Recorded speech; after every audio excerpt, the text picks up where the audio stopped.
Welcome to the Slop Farm. Enjoy the video. You start by identifying exactly which rights you need and who owns them.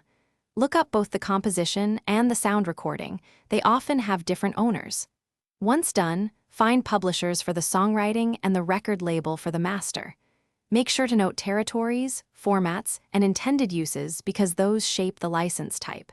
If rights appear split or unclear, document every contact and proof of intent to license before proceeding so negotiations go faster and remain professional.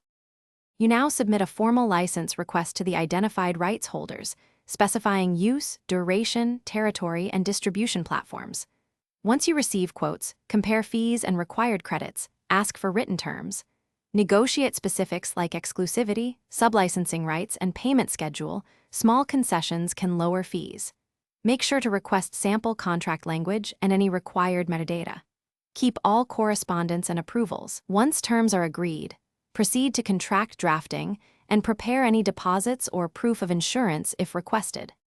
You finalize the deal by carefully reviewing the contract, confirming deliverables, reporting obligations, and termination clauses, then sign and collect a countersigned copy.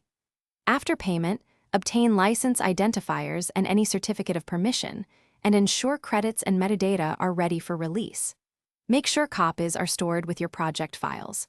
If a holder refuses or stalls, ask for a written denial explaining why and whether a different fee or limited use could work. This troubleshooting step. Thanks for watching.